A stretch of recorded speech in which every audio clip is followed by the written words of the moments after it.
ফ্রান্সের প্রধানমন্ত্রী মিশেল বার্নিয়ে অনাস্থা ভোটে হেরে যাওয়ায় দেশটির সরকার ভেঙে পড়েছে।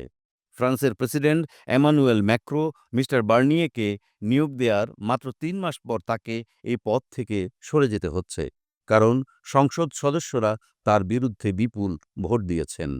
তার বিরুদ্ধে ভোট দেওয়ার এই প্রস্তাব প্রতিপক্ষ দলগুলো এনেছিল, কারণ মিস্টার বার্নিয়ের বিতর্কিত বিশেষ ক্ষমতা ব্যবহার করে সংসদে বিনা ভোটে বাজেট পাশ করিয়েছিলেন। ফ্রান্সের ইতিহাসে সংসদে অনাস্থা ভোটে হেরে সরকার পতনের ঘটনা সর্বশেষ ঘটেছিল ১৯৬২ সালে।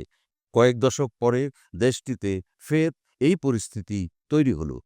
কিন্তু এই ঘটনায় দেশটিতে বিদ্যমান রাজনৈতিক অস্থিরতা আরও বাড়ল, কারণ গ্রীষ্মের আগাম নির্বাচনের পর সেখানে কোনো দলই সংসদে সংখ্যাগরিষ্ঠতা অর্জন করতে পারেনি। স্থানীয় সময় বুধবার দেশটির সংসদের নিম্নকক্ষে ভোট গ্রহণ অনুষ্ঠিত হয়।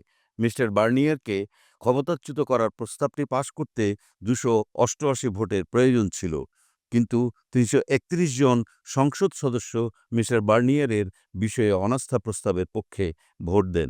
এখন মিস্টার বার্নিয়ারের সরকার পদত্যাগ করতে বাধ্য, আর যে বাজেটের জন্য এত কিছু হয়ে গেল এই ঘটনার কারণে সেটিও বাতিল হয়ে গেছে। তবে প্রেসিডেন্ট মিস্টার ম্যাক্রো নতুন প্রধানমন্ত্রী নিয়োগ না করা পর্যন্ত অস্থায়ী প্রধানমন্ত্রী হিসেবে দায়িত্ব পালন করবেন তিনি। বাম এবং কট্টর ডানপন্থী দলগুলো এই অনাস্থা প্রস্তাব উত্থাপন করে। এর আগে গত সোমবার মিস্টার বার্নিয়ের রাষ্ট্রপতির ডিগ্রি ব্যবহার করে সামাজিক সুরক্ষার সংস্কার পাশ করান, যদিও দেশটির সংসদে তা যথেষ্ট সমর্থন পায়নি। সর্বাধিক আসন পাওয়া বামপন্থী জোট নিউ পপুলার ফ্রন্ট আগে মিস্টার ম্যাক্রো কর্তৃক বার্নিয়েরকে প্রধানমন্ত্রী পদে নিয়োগ দেওয়ার সিদ্ধান্তের সমালোচনা করেছিল।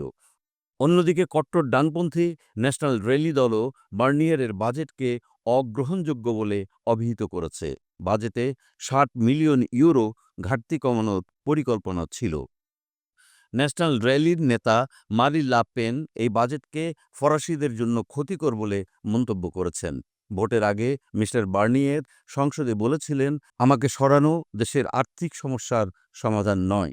এরপর তিনি আরও বলেন, আমাদের ঋণের বাস্তবতা মেনে নেওয়া দরকার। মিস্টার ম্যাক্রো আগেই জানিয়েছিলেন যে ভোটের ফলাফল যাই হোক তিনি পদত্যাগ করবেন না। স্বভাবতই তিনি এখন খুব দ্রুত নতুন প্রধানমন্ত্রী নিয়োগ দিতে চাইবেন। এদিকে নবনির্বাচিত মার্কিন প্রেসিডেন্ট ডোনাল্ড ট্রাম্প এই সপ্তাহে প্যারিসে নটরডেম ক্যাথেড্রালের উদ্বোধনে যোগ দিতে আসছেন। তবে নতুন সংসদীয় নির্বাচন জুলাই মাসের আগে সম্ভব নয়, তাই বর্তমান অচল অবস্থা চলতেই থাকবে।